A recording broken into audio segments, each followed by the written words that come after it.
Hello everyone, welcome to the Kościuszko Foundation's webinar on the pioneers of Polish women's suffrage movement, remarks on the history of women's emancipation in modern Poland by Dr. Dobrochna Kałwa.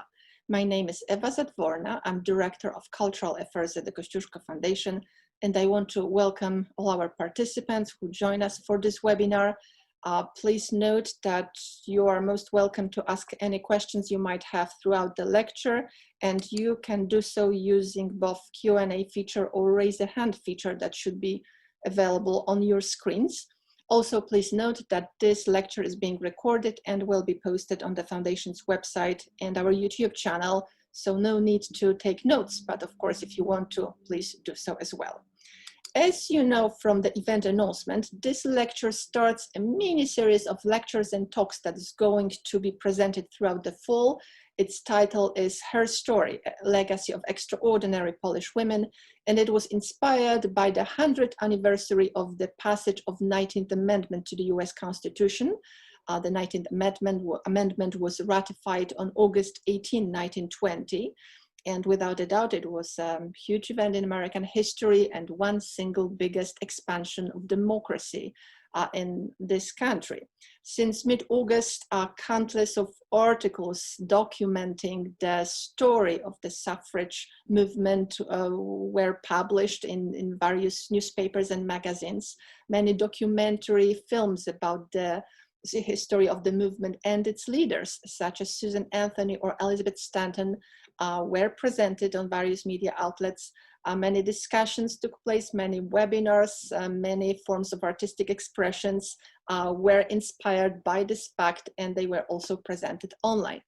We at the Kościuszko Foundation also want to contribute and mark this historic event in the American history, but most of all, we would like to take this opportunity to shine some belated light on the same milestone that has been reached by Polish women a little bit earlier, namely 102 years ago.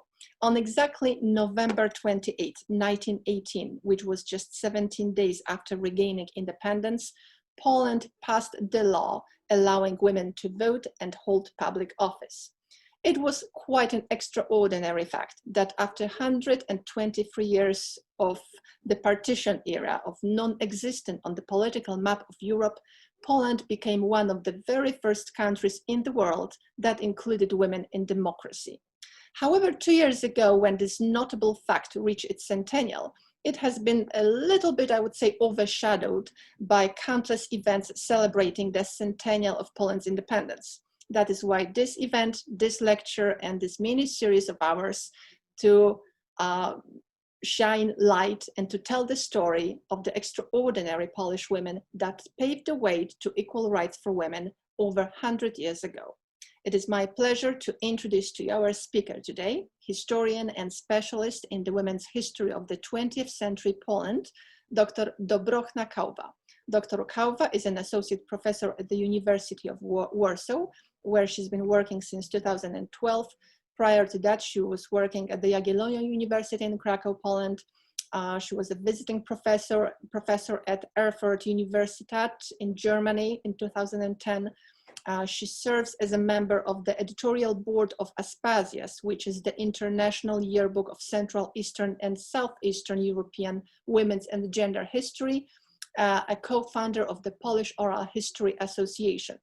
Dr. Kałwa is often invited to comment on matters regarding the history of women's rights in local and national media in Poland, and today she agreed to give a talk on the pioneers of the Polish women's suffrage movement to our non-Polish speaking viewers. Dr. Kałwa, it's a pleasure to have you here, and thank you very much for accepting our invitation to give this talk here today. Thank you. It's a great pleasure to give this lecture to you. However, I have to apologize because it's only 30 minutes lecture, so I only mention some of women and give some sort of an introduction to other lectures which will come soon, and rather to make you more interesting in a history of Polish women than just giving all the information about this. There are some different kind of interpretations and approaches. We can talk about history of Polish pioneers of suffrage. From the other side, from one side, we can say that this is a very unique Polish pattern and Polish way to suffrage.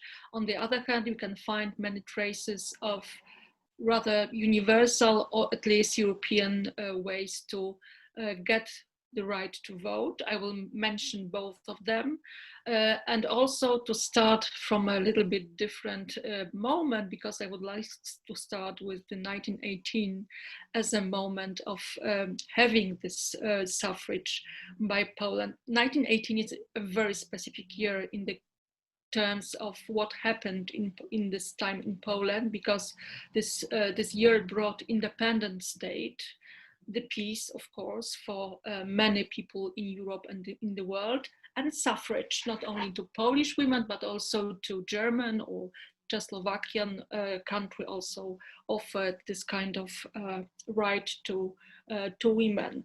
This is a very happy, in a way, one way time, but on the other hand, it is worth to mention and to remember that this restored Poland had no stable borders, that the war was over, but still Poles, and not only Poles, had to fight for the borders, independence, and with the Bolsheviks in 1920.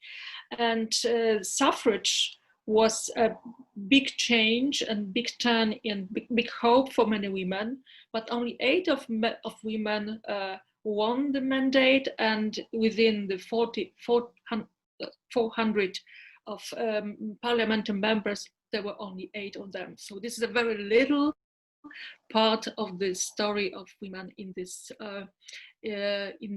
history. I will share with you my presentation. I forgot about it a little bit.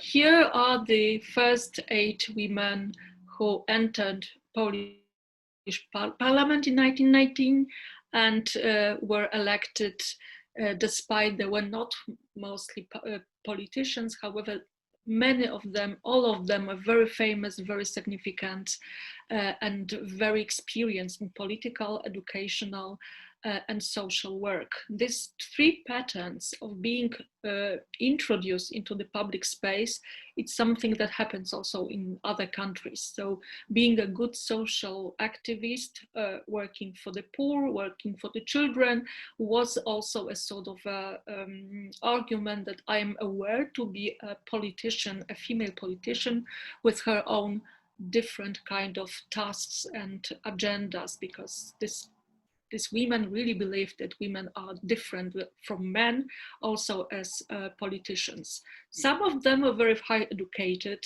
with the Ph.D. Degrees and with the university career, not in Poland, not in Polish universities, but in mostly Switzerland and France. Some of them were just activists of immigration circles. Some of them were young, some of them were old, and they also represented different kind of political parties. Only one of these women here who are on this screen might be called a feminist or a suffragist. This is Zofia Moraczewska, a socialist MP. Politicians, the majority or the rest of them belong to the nationalist and rightist party. So this is also a sort of paradox that suffrage and socialists who supported suffrage a little bit lost in this first election. Just to mention, this is what happens in the 1918. We have here on the second picture the borders of Poland, interwar Poland. However, the all activity and all struggle for the suffrage and equality of women, because it was the final aim, happened in the time that there was no Poland as the state. So in the Polish debate and the Polish history of women's suffrage, we have a specific situation that women had to choose whether they fight for suffrage and to be a citizen of Russian, Prussian or Austro-Hungarian state, or to fight for independent state, independent Poland, with a sort of a hope and promise, small promise that with Poland, with independent Poland, the suffrage will be granted or will be given to women. But it is worth to remember that, however, in national memory, there is a sort of a mythical thinking that independent state just offered and made a gift to women. They didn't have to fight. In reality, nothing was taken for granted, and women in 1917, those who fought for suffrage before the First World War, realized that none of the male politicians, Polish politicians, thought about giving women suffrage, and they started a huge campaign for making men aware that they promised and they have to keep this promise to women. So they made struggle, and it was a specific struggle of women who united despite the political differences and despite the class distinctions, and also despite the place they used to live. So 1917 was the time of many of meetings, many of demonstrations. However, the range of these marches, meetings and congresses was not so impressive as that we know from British or American history of women's suffrage. So please remember, it is not the scale of fight, especially that in this time of the 1917, Polish women cope not only with the problem of suffrage, but this is still time of war, and they have to cope at first with the problems with real life, everyday life, food, health, care for children, etc., etc. So they started this fight, and also they proved their importance and in this political activity and political actions that started in 1918 and 1919. Just to mention it in a moment, they were also involved in combat. So women proved that they are full able to be a citizen of the new-born Polish state. I would like also to mention right now, because among these 8 women, one of them, Irena Kosmowska, was also one of the ministers in the first government, the first one and the only one in the interwar time, which is also a sort of a typical history of women's suffrage, that there are some good and bright sides, but there are also many of shadows that women had to fight again and again. Independent Polish state was the time of the equality according to law, but not equality in reality. So it was a problem, a little bit universal, and I think typical for other countries. Here is the first. I would like to talk about 3 different areas or levels of Polish pioneers in proving their full quality as citizens, because this is a sort of that happens in the 19th century. Women have to, or they want to prove that they are equal in their rights, because they are equal and even superior to men as citizens, which is also a story about national history of nations trying to fight for independence. So as in other countries like Greece, like France, like Russia, we have women who were involved in combat. So they decided not only to prove that they are citizens, but also to lead the soldiers and to be a full soldier. Emilia Plater, she's a national hero in Poland, and she was one of these famous women from the time of Romanticism who just fought and died after the war with Russia and became famous because of the Adam Mickiewicz poem about the soldier who turned to be a woman after she was dying.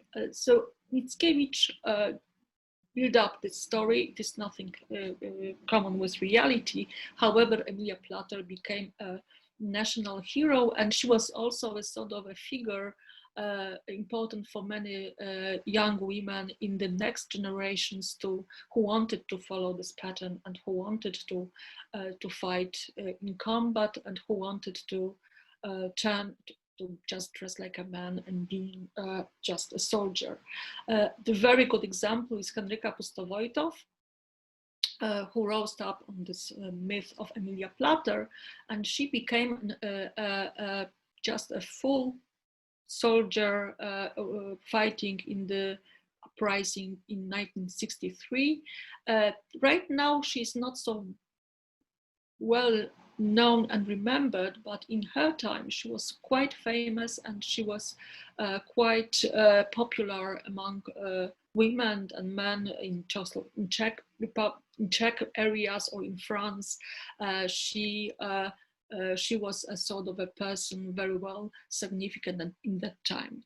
Unlike Emilia Plater, she was not killed. She was just a bourgeois lady who then moved to France and lived there until her death. But she also sort of went to this pattern of women fighting, women pretending to be a man. The last generation before the First World War, or in this First World War, were girls involved in the independent paramilitary organizations. They wanted to fight and they were supporters of the Polish legions. In 1918, during the fights in Lviv, there was also a women's legion with young girls, mostly students, who decided to participate in the war. As long as there was no fights in the streets of Lviv, they were mostly a sort of a military troops, just supporting the order of the citizens. But when the fights started in Lviv, they also fight with the rifles and guns, and they also participated later in the Bolshevik wars. So this story about women in combat is in this way specific here, that on the Eastern Front there was no this typical trenches as in the Western Front. So women were mostly behind in hospitals, but they also supported soldiers with the food and care for the children, which were left by soldiers or just were orphans. So this kind of help was quite typical for other countries. So in the way, women in combat were not so numbered, they were exceptional, but they also proved that they are able to service in the same way as men, at least in this legendary history of nation. The much more important thing that happened in the 19th century, and this is this very long way and long struggle for change. It was before they started to fight for suffrage. They coped with the problem of education and work.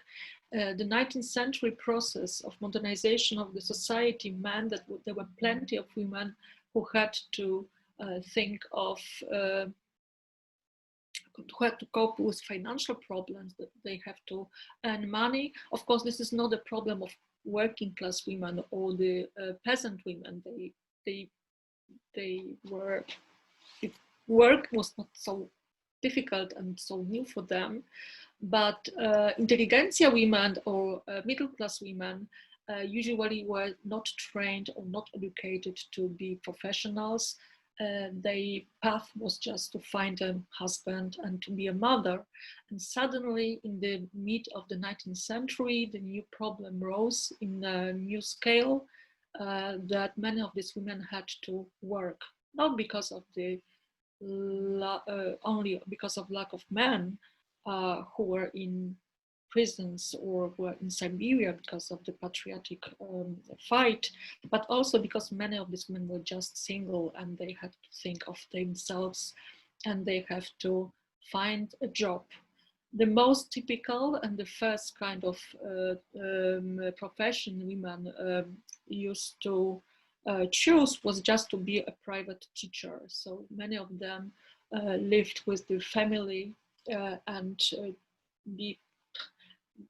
made this kind of a very not so nice work as to teach spoiled children nearby the parents. But at least they built also a sort of a network of women who were educated, who were aware of the role, and they were also involved in political life. This situation of the lack of the state and this illegal work for national cause make a space for women who were introduced and were welcomed to be involved in political actions, because in this patriarchal system, women were not so suspicious as a political actors, and they were really very important in this illegal underground activity of Polish organizations. So this is this sort of multitasking of this educated young women, mostly single, who were not only teachers but also independent. They had money and also involved in this political fight, was the first stage, this 1930s, 1940s, but with this education on this very, how to say it, secondary school level was not enough, and very soon many of young intelligent women wanted to have more. They wanted to have university education, which also was a sort of a promise of better job. To have a good job in the 19th century meant to have better education. So many of them tried to either enter the universities, which was a sort of a common idea and common action in Europe, to have places women can study. Of course, there was a sort of a fight against it, criticism about studying women, which are, because of the nature, biology, are not supposed to study. It's very bad for health and a mental condition of women. But with time, more and more women wanted to have it, and of course they have in a very specific place of Switzerland, where foreigners, women from other countries were allowed it to study, and from Polish lands, from Russia, from Germany, many of them decided to go to Switzerland, to this very nice place to study, mostly in medicine, as a job which is also connected to gender roles of a person who is responsible for health of a family. This pattern or this idea to go to Switzerland, of course, was something only for privileged women who can afford to do that. Majority of them would prefer to stay nearby, but universities in Kraków or Lviv did not offer this possibility until the late years of the 19th century. As very specific, and this is something probably unique, was this flying university mentioned in the middle. This is the Kazimiera Bujwidowo, one of the alumni of this flying university. It was a sort of a semi-secret, not legal institution offering Polish education on the university level in Warsaw. It was project, the idea was to offer this kind of, it was dedicated to both men and women, but in the end, mostly women decided to use and to choose to study and to use this opportunity to have this sort of education on the academic level, to have a higher education that normally after female secondary schools. But this flying university was a sort of institution without diplomas, without possibility to get work after finishing it. The most famous alumni of the Flying University is, of course, Maria Curie, because she also was there. And then she tried to apply to Jagiellonian University, but the Jagiellonian University in that moment was not so interested in having a woman among scholars. So this sort of a histories of the intelligent, clever, or even genius women is something not really unique only for Poland. The Jagiellonian University, as other universities in Austro-Hungarian Empire, were open to women with the very slowly, but eventually they offered studies for women as teachers, as doctors, and here we have the three first students. As you see, they were not so young, just decent women who had drugstores, and they just needed to have education to be an entrepreneur. The last stage of suffrage are these political women who are here. Only some of them. I used here the picture designed in 2018 as a part of these great celebrations of the centenary of suffrage in Poland. And it is also a sort of a proof or argument that women in Poland in 2018 celebrated it strongly, and it was a sort of a boom of celebrations. However, as you mentioned, it was not so huge as this national and independent celebration in Poland. Right now, they are in a way reintroduced to memory of women, because many of them, four of them mentioned here on these pictures, were the part of the legend and part of the memory of women in the interwar time. On the left, under the women's movement, there is Maria Dulemba. She was a very specific kind of leader, because she was also the first Polish candidate to the provincial parliament in Lviv in 1908, so before the First World War. She decided to use this law, which was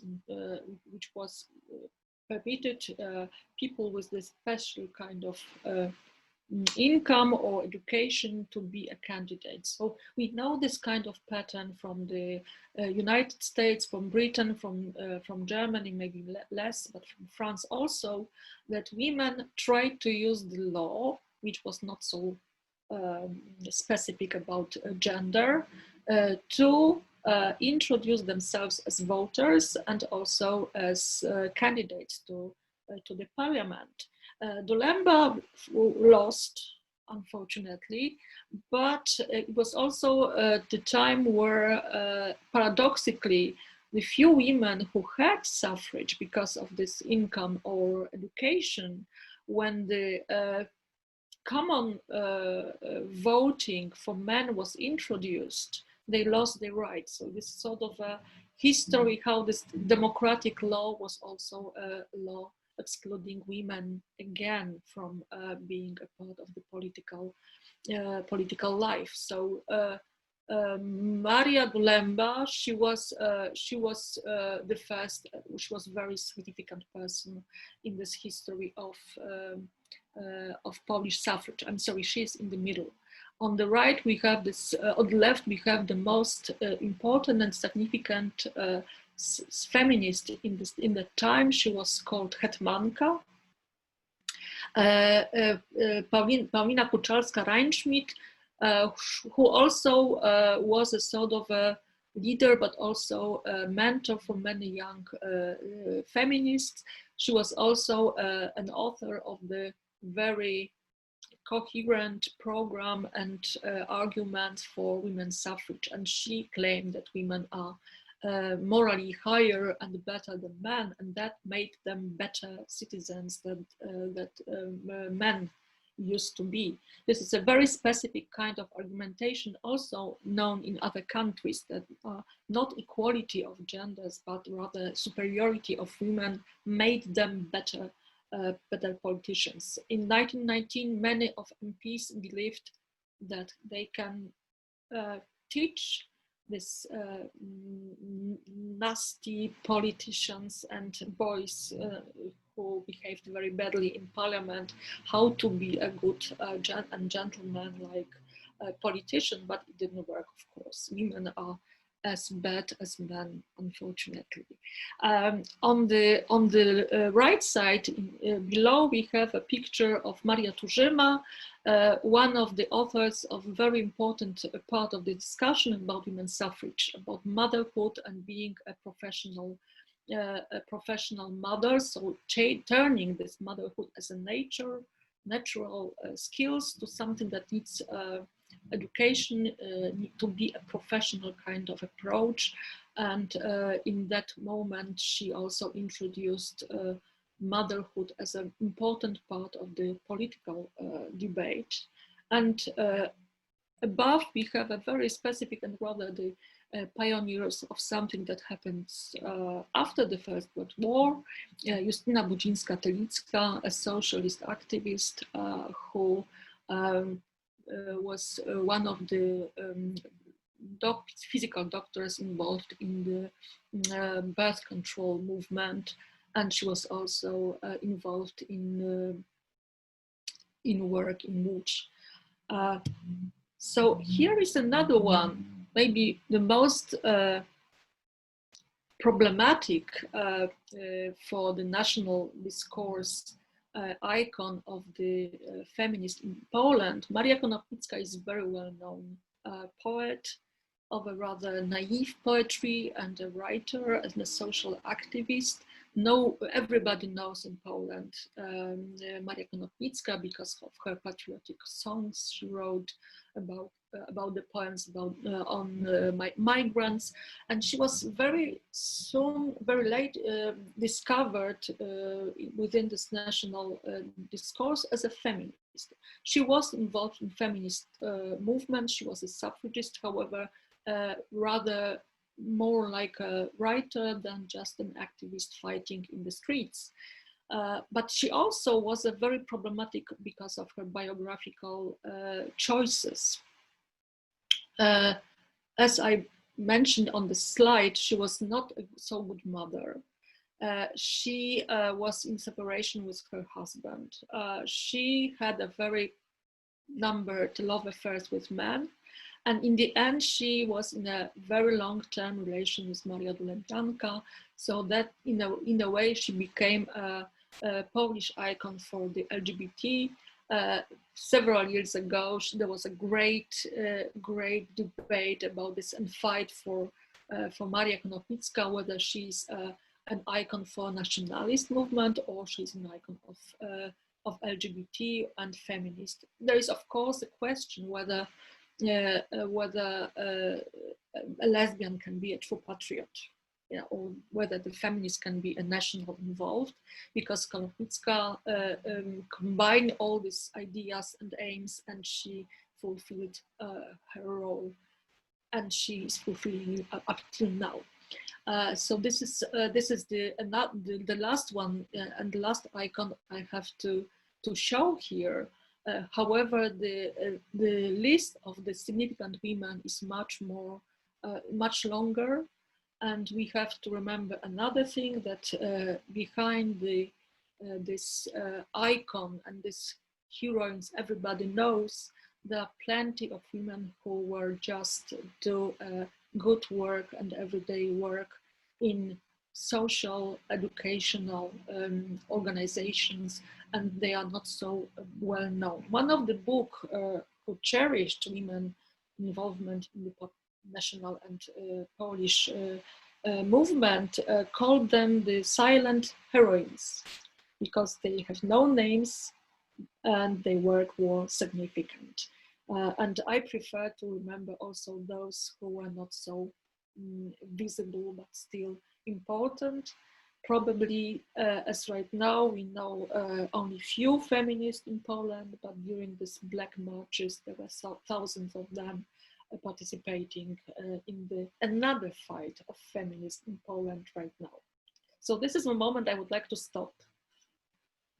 If there are questions or okay, so thank you very much for the informative presentations. I see that we are having a few questions, but I have also a question. At the very beginning of your lecture, you mentioned that the first leaders of the Polish suffrage movement were women who were very highly educated, and that they received education mostly in France and Switzerland, as Jagiellonian University offered education for women and started accepting women as early as at the end of the 19th century. And at the same time, France and Switzerland are the countries which granted legal rights to women much after Poland did. And it stands to reason that education and emancipation and the legal rights, it's intertwined, it's interconnected. So how comes that countries like France and Switzerland encourage women to study and offered them the right to gain education, but at the same time refused their legal rights until, when was it, 1971 with respect to Switzerland and 1946 with respect to France? I'm interested to hear your opinion and view on that. Thank you. Making a long story short, I would like to say something about this aspect. We really, especially in Poland, we don't think about it. I think that is much more in the States, the issue that universities is a business.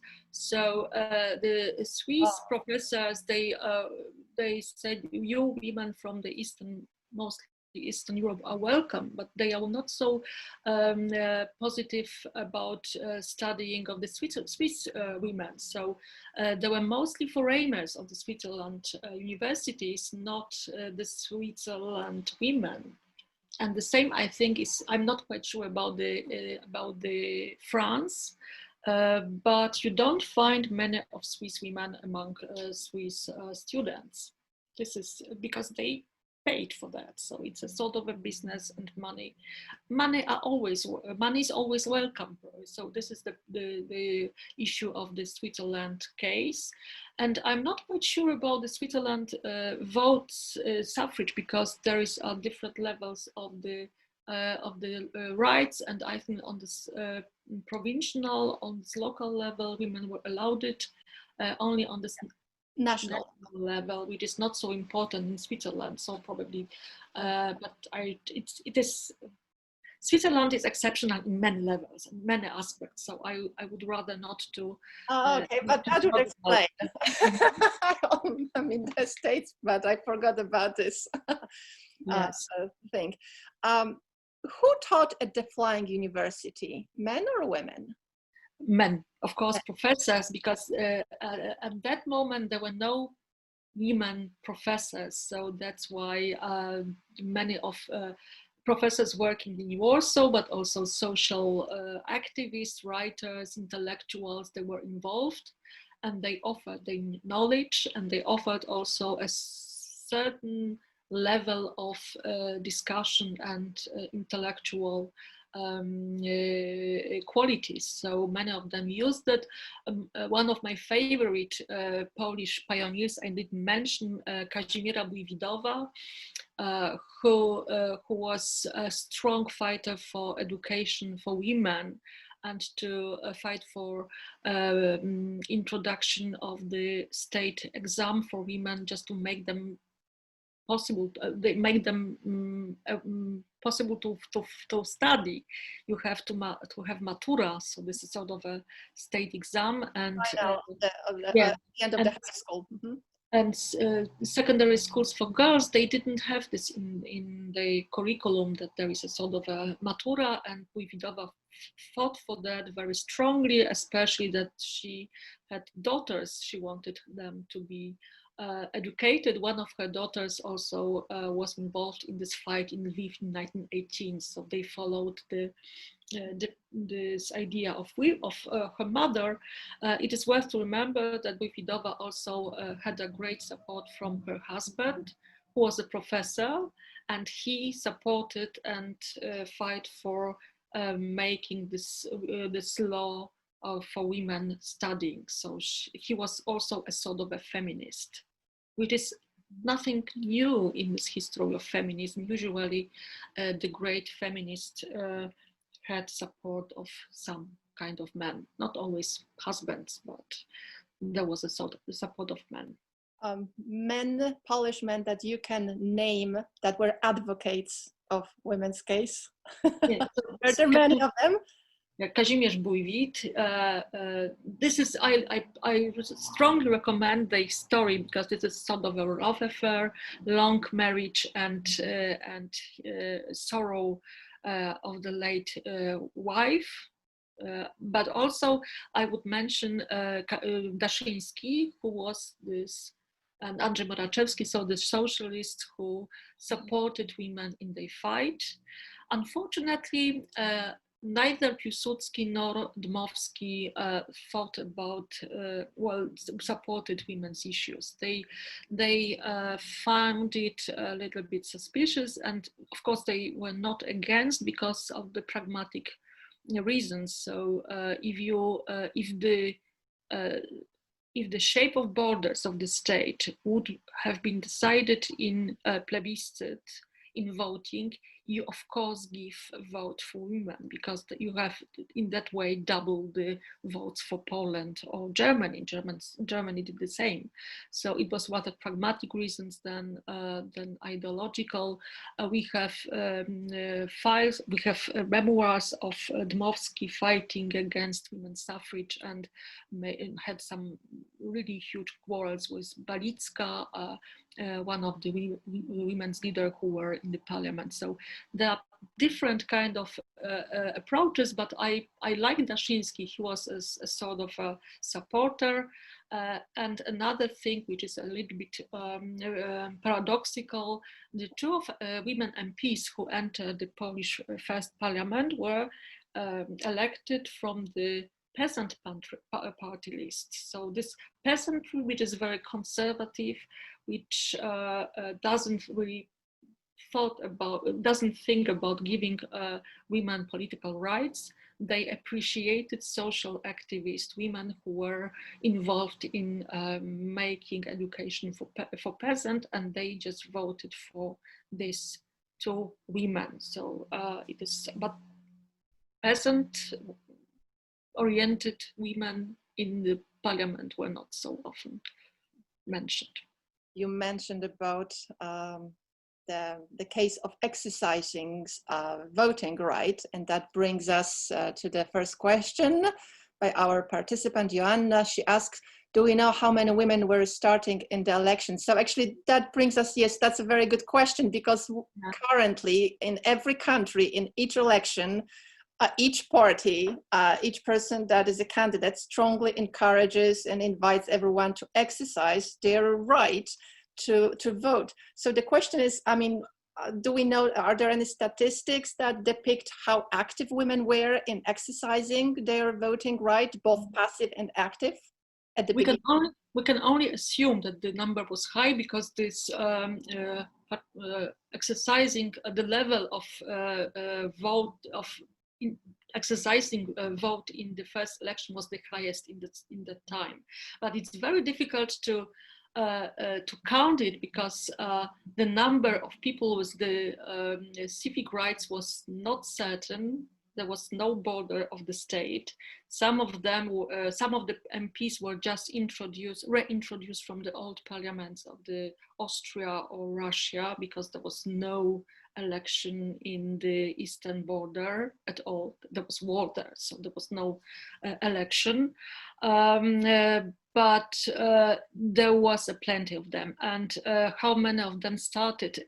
It is also very difficult to say, because many of the lists were registered on this local level.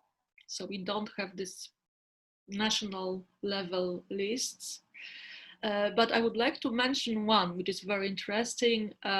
In Warsaw, women registered a committee of women. So this is a sort of idea that women should have their own list, their own list of MPs.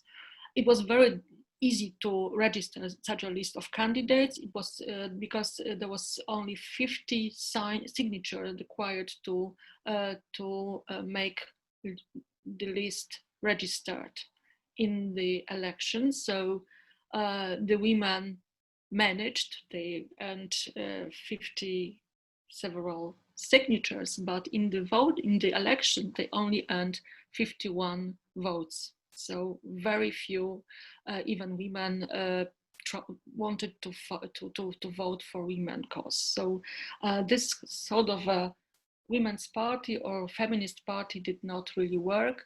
There were plenty of women also on the lists of socialists, but they didn't manage to get the place.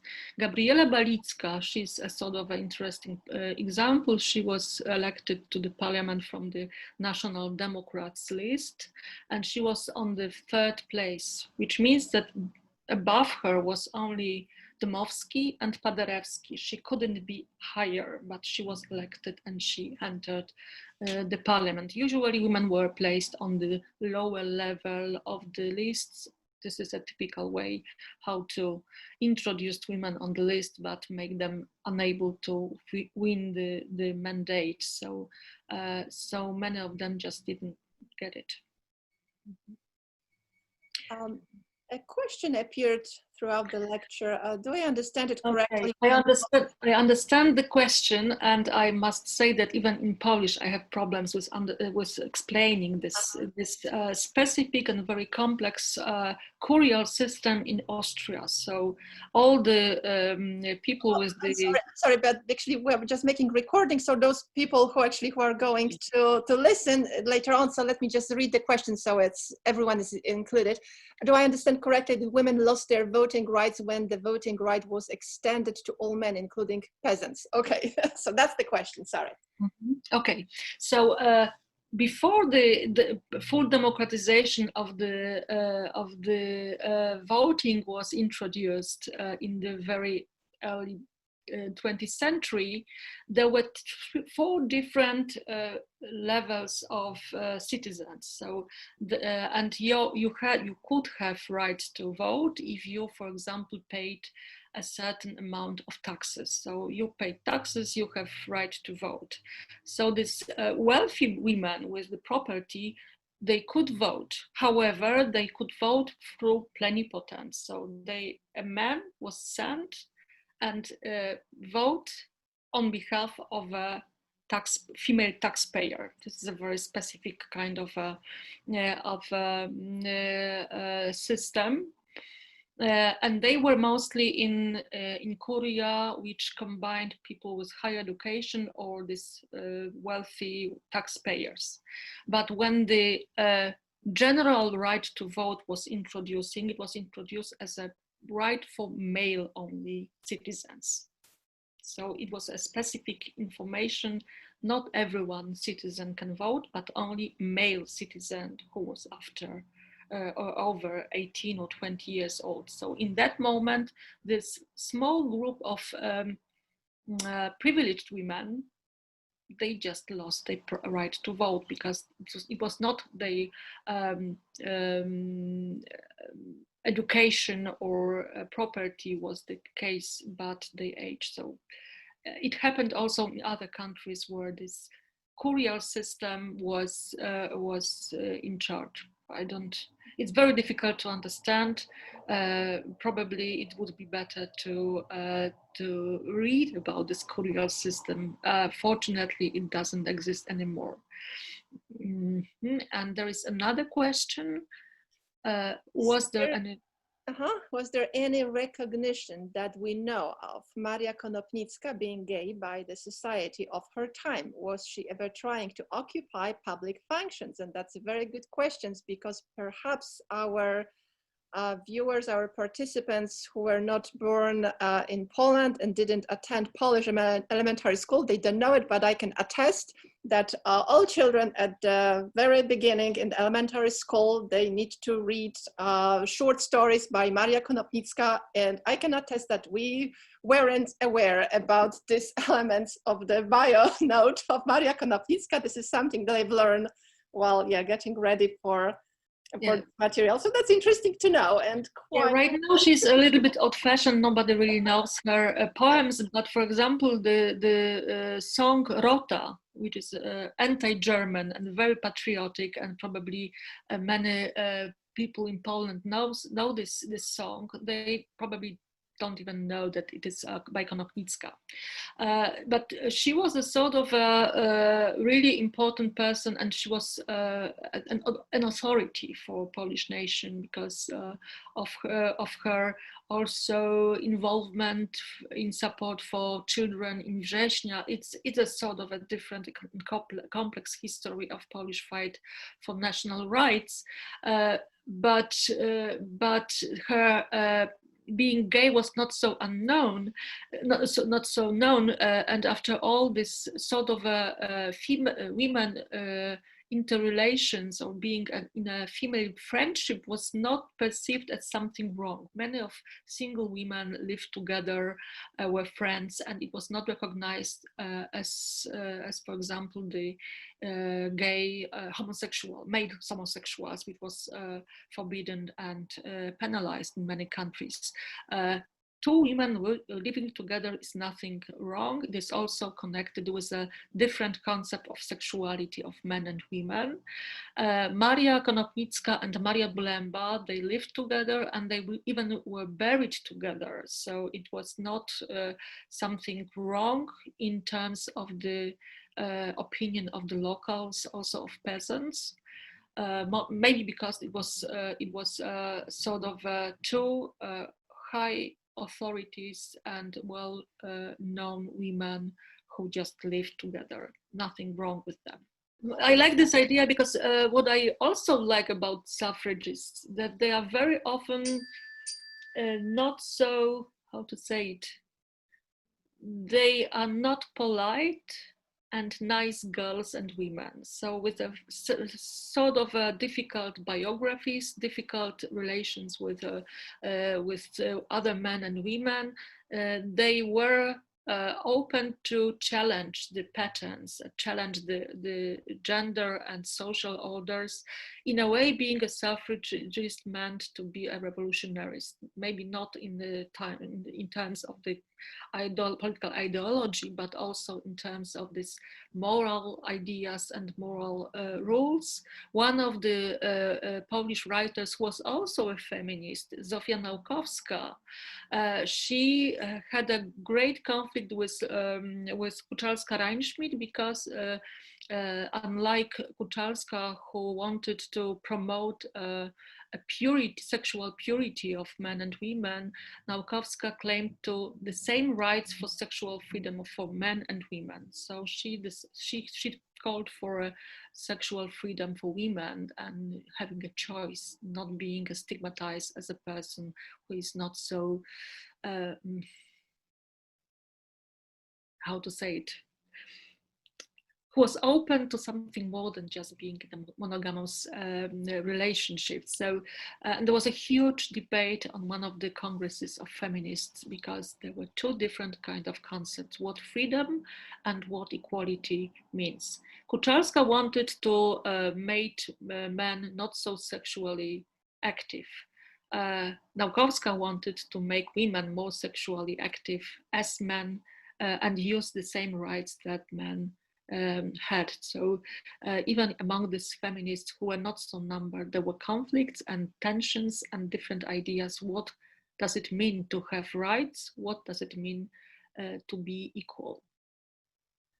You mentioned that you got interested in the history of this Polish suffrage movement because of the women, the leaders were the women of character, if we could say it shortly. Just out of curiosity, were there like the movements that actively opposed this suffrage movement? Yes, there is. We know that it happened in Poland, but right now there is no, I think, a historian who would like to follow this. For me, it's a very interesting issue, and I think that we have to do research about it, about women who were against suffrage. However, and it didn't mean that they are against women's activism.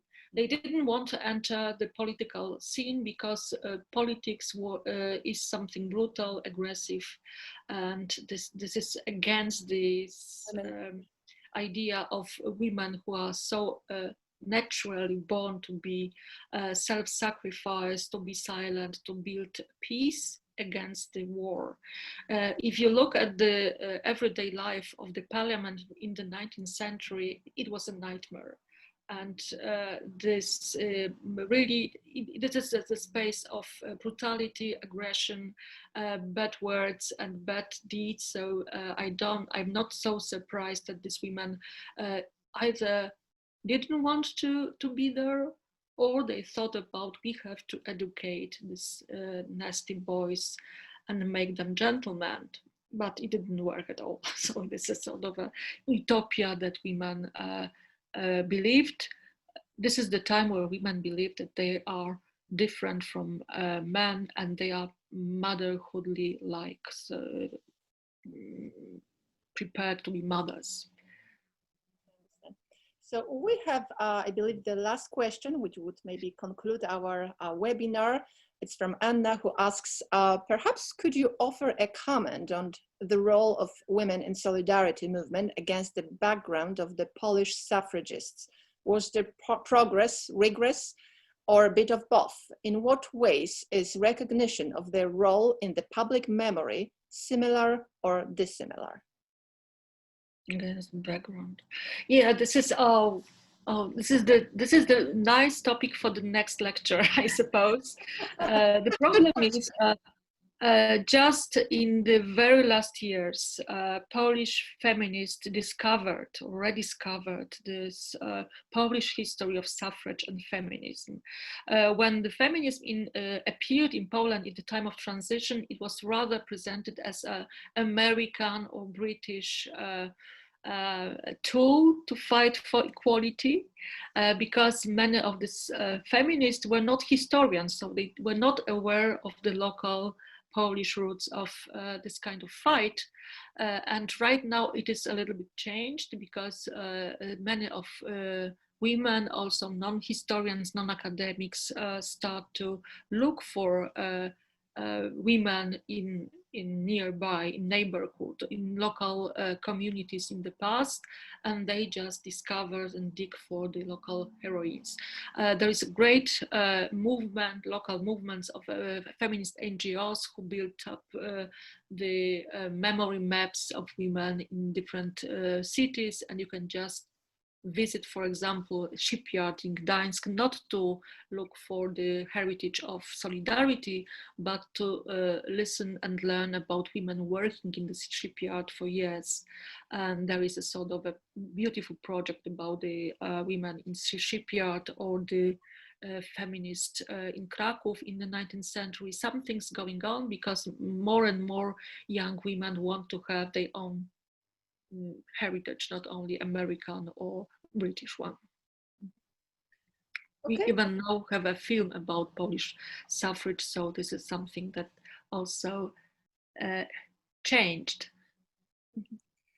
There is another question about the Józef Piłsudski's wife. Yes, Ola Piłsudska was one of the supporters of the suffrage. In that time, she was not his wife, because this is also a sort of a hidden story.